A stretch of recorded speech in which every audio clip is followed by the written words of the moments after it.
Hey, my friend, it's Keith. I hope you're enjoying the show. Listen, I created a free budget that you can download, like just basic budgeting, like knowing how much is coming into your business, how much is going out, so you know how much it costs to actually operate your business, how much profit you're making. This is very basic and simple. And I put this all together inside of a free PDF download for you. It's actually pretty interesting. If you go to keithkalfas.com/budget, BUDGET, keithkalfas.com/budget. You can download it right away directly to your smart device, and you can overview it and then kind of use it as an example and do it yourself. So I hope you check it out. keithkalfas.com/budget.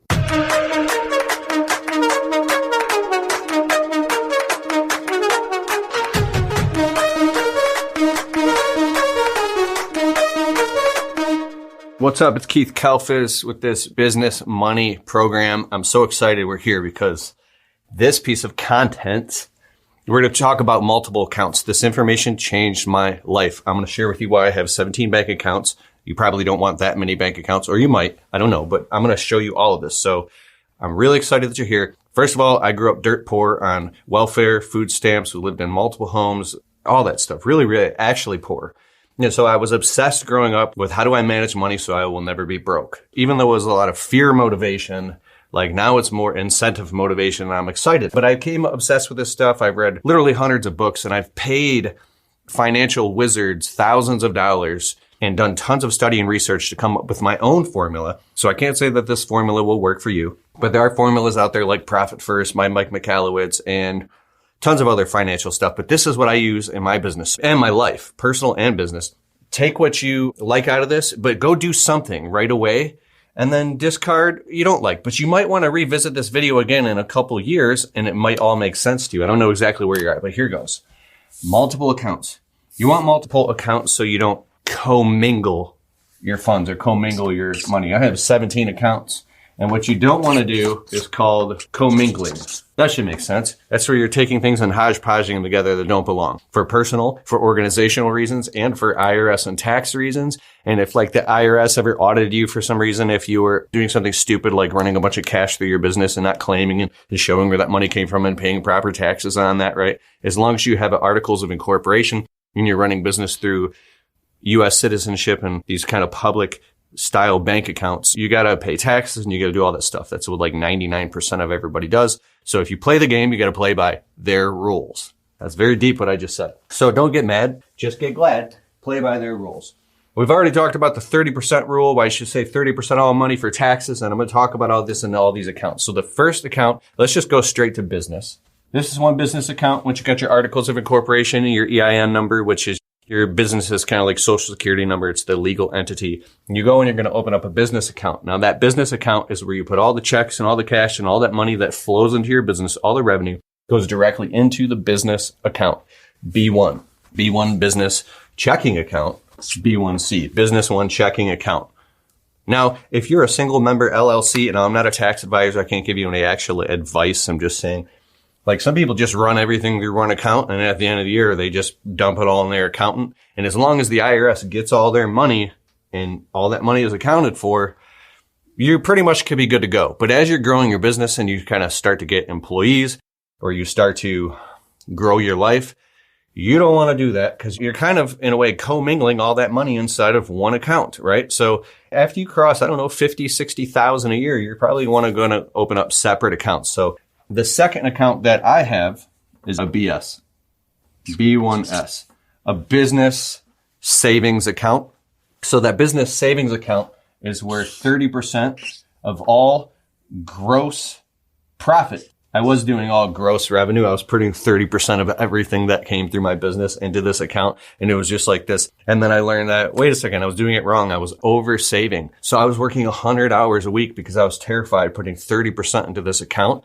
And then actually being scared, having misinformation worked in my benefit because I actually hustled harder out of fear. Well, it caused me a lot of stress, and was able to oversave for taxes. So I would pay taxes at the end of the year. I'll answer your question in a second if just listen. I would oversave for taxes. And at the end of the year, after I paid my taxes, I'd be like, I thought I was going to owe like this much. And I would only owe like just this normal amount. And be like, why do I have this extra money? Am I underpaying tax? And I started getting all this advice and realizing that I was over saving for taxes. I was totally paying the share fair amount. But you want to have a business checking account so you can run all your business revenue through. You want to put 30% of the gross profits. So you want to figure out what the gross profit margin is, because the reason why, let's say your gross profit margin is 50%. Okay. So 30% of the 50%, right? But just to be safe, you might want to put like 20% of all gross revenue into that savings account. So if you get what I'm saying, 20% of all the gross revenue, you got to figure out what's best for you. You got to sit down with a CPA and figure that number out. I'm putting 30% of all gross profit. Okay. And what that means is, like, if you do 100 grand a year, you're probably going to want to put 20 grand into that account. That's 20% of gross revenue. If you're doing does that make sense? All right. So business savings account. The next account that I have is the payroll account. Okay. So money comes into the business checking. Money gets set aside for taxes, and also money gets dispersed into the payroll account. So every single week I do Friday finances, and that's when I'm paying the bills, putting money in the savings account, putting money in the payroll account. And every time money comes in to the business checking account, not every time, but every single Friday. So the money's constantly flowing and flowing and flowing in. And every Friday I'm going constantly dispersing the money. If I got a check for 5, 10, 15, 20, 50, 100 grand, I don't care if I got a check for $1 million, it's going to come to that business checking account. Automatically, I'm going to put that fat chunk away into here.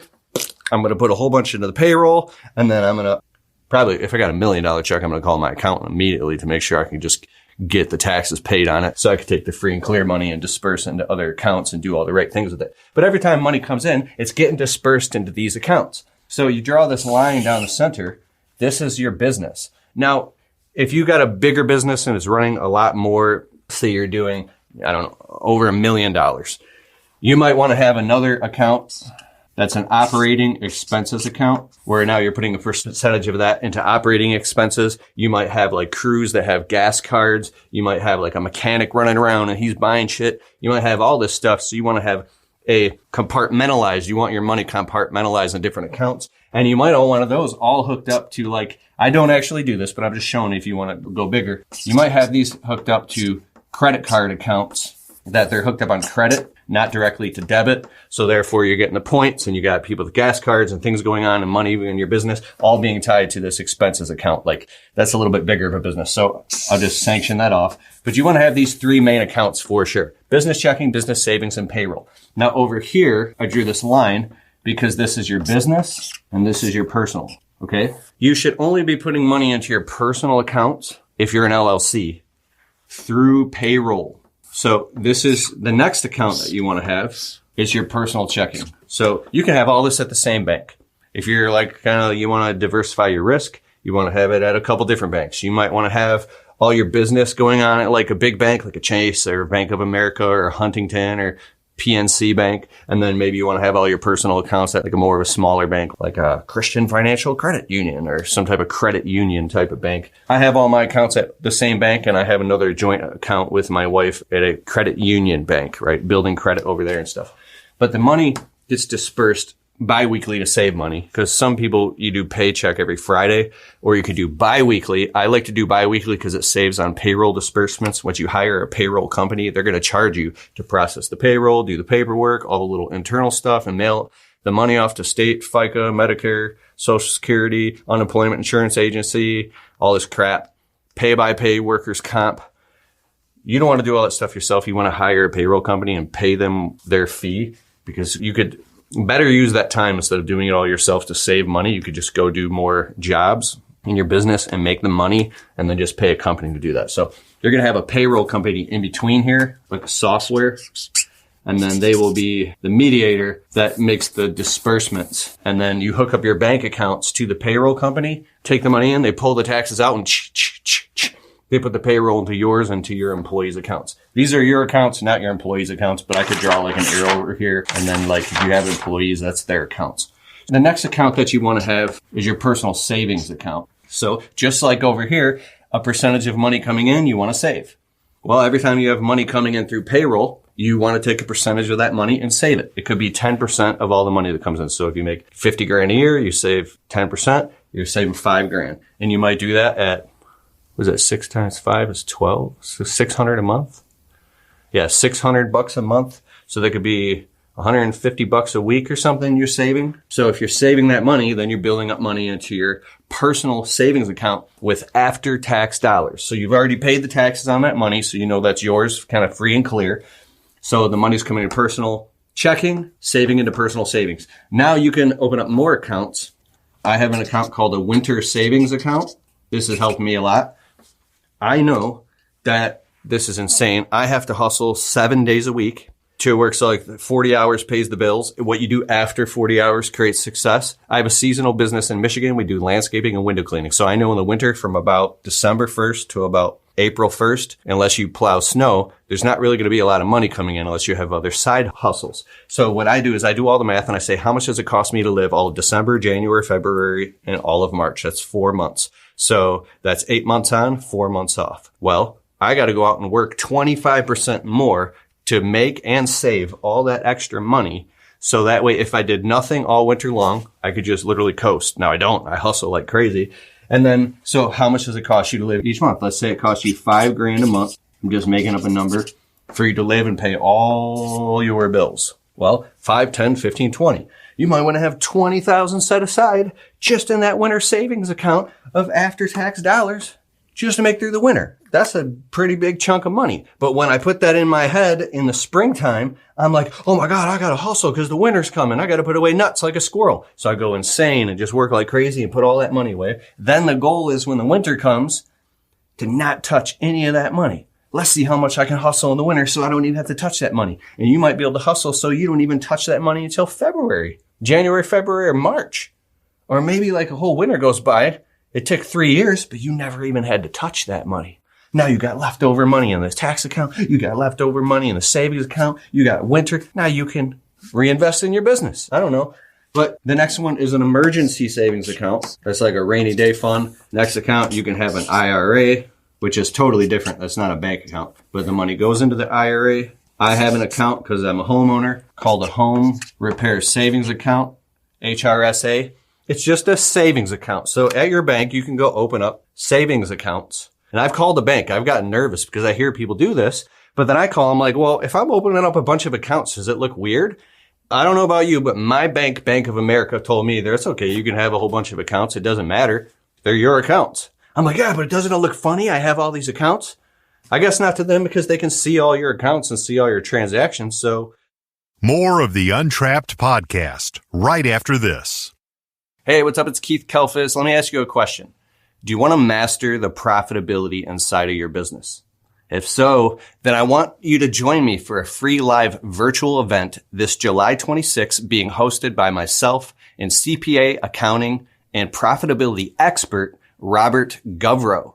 Inside of this live event, we're going to be going over how much money is coming into your business, learn how much money is going out, what are your profit margins, everything in between. This is so important. Math is the path. So if you want to learn all this stuff, click the link and sign up, register for this free live event. And the coolest thing is, not only during the event are you going to learn a bunch of stuff that you can implement into your business, but after the event, you're going to get a free PDF download with all the key insights, financial data, and takeaways that you can study and implement into your business. So click the link, sign up for this free live virtual event being hosted by Jobber, July 26th. I'll see you there. Hey, if you're looking for what is probably the greatest software ever to run your business on, go to getjobber.com/Keith. You can create proposals, invoices, collect payments, even track your entire business directly on the Jobber smartphone app. And if you want to get a totally free trial of Jobber right now, open your browser, type in getjobber.com/Keith. And if after the trial you decide you want to sign up with Keith's link, you'll automatically get 20% off your first 6 months. So what are you waiting for? Go to getjobber.com/Keith.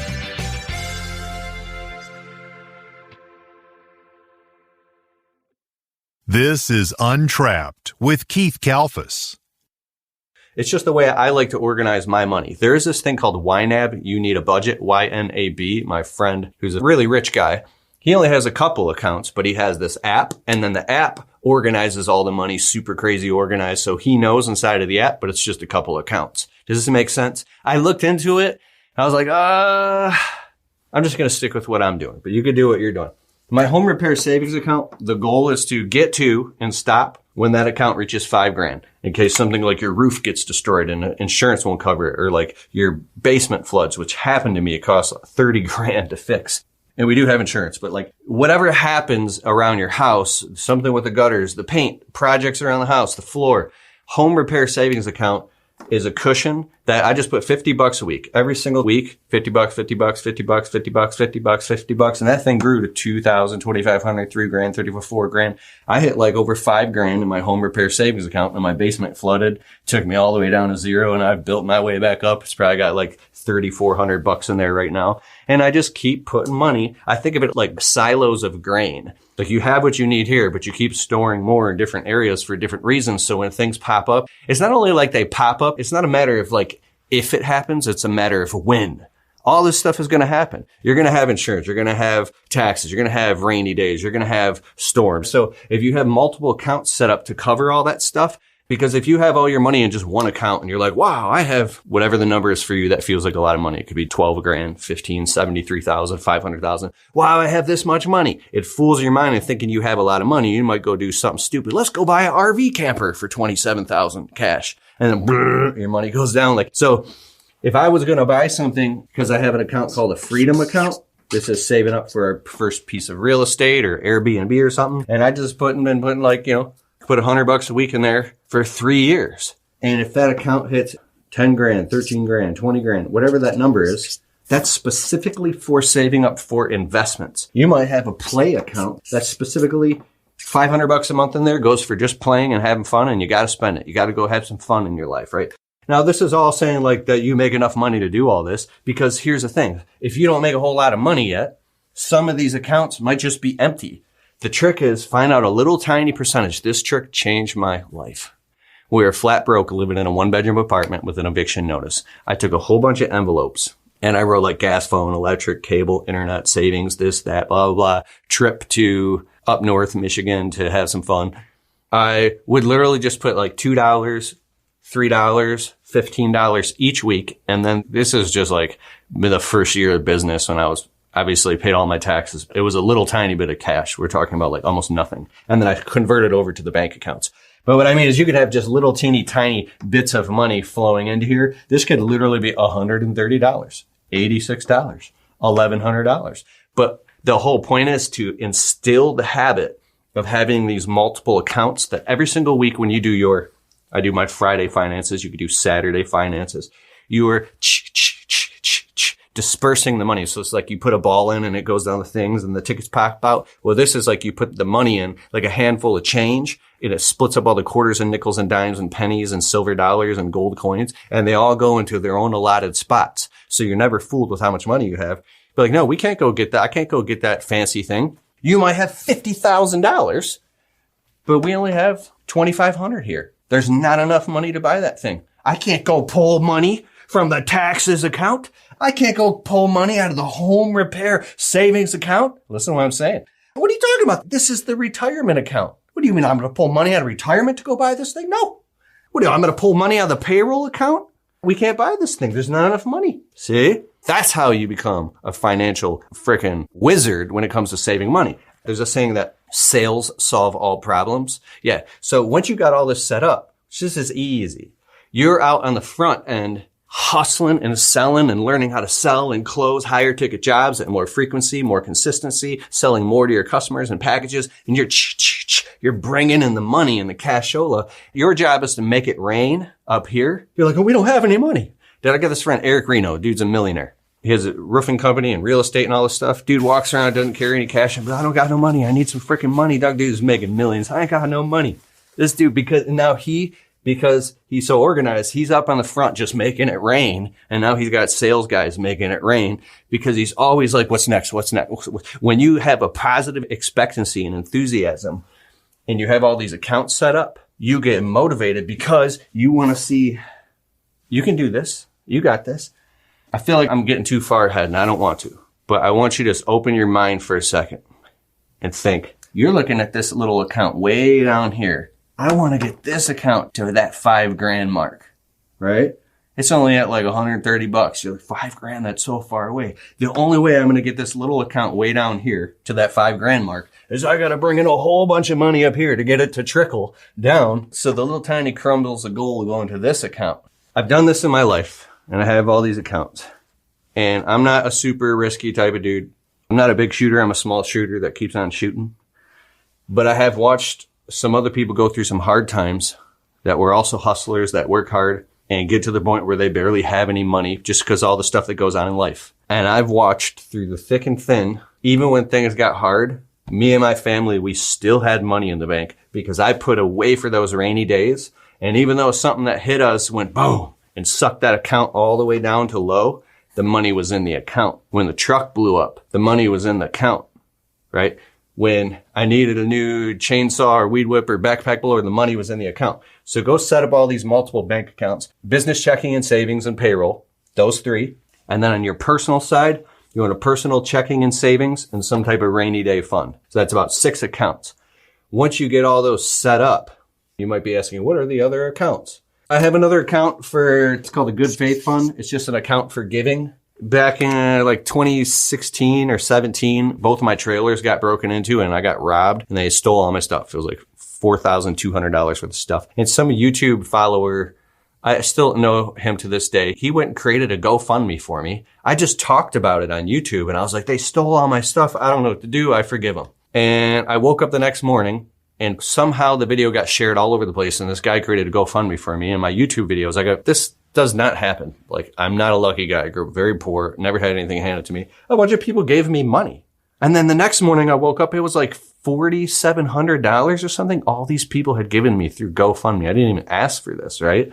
I had the idea of a GoFundMe because a friend told me about it. And I actually went and I created one, but then I was like, no, I can't share that. I'm not going to do that. I'm not going to do it. It's like, it just didn't feel right. It's my responsibility to do my own business. And some other guy beat me to it and created a real GoFundMe for me and started sharing it. And I just didn't feel right with the money. So I created an account and I never touched any of the money. And I just kind of gave it away to charities and stuff and orphanages. And so it's there's still some in there sitting in there, but that's an account for giving away, for tithing and giving away. So, it says in the Bible and in a lot of wealth and abundance type strategy stuff that if you give money away and you give it with your heart without expecting anything in return, opens the spiritual gateways of blessing, that all this other stuff increases. Now, I believe that. And I also logically believe, in neuroscience, I believe if you actually feel abundant enough to give from your heart, it does actually make you feel like, yeah, I do. I am doing great. I am a hustler and I do make great money. I love giving away 20s to homeless people or something like that.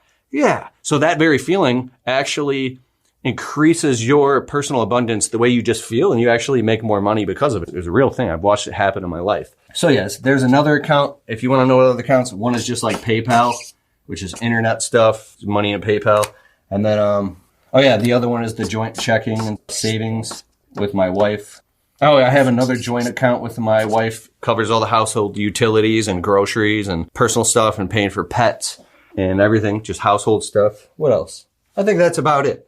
So that's kind of crazy because I've been doing this for a while, but just go open up some more accounts and label them whatever you see fit. This is my own kind of unique proprietary thing. I didn't take this from anybody, but do something. Open up multiple bank accounts. And I really hope that helps you. I hope that serves you. Leave a comment below. And I'm really excited to bring you this information.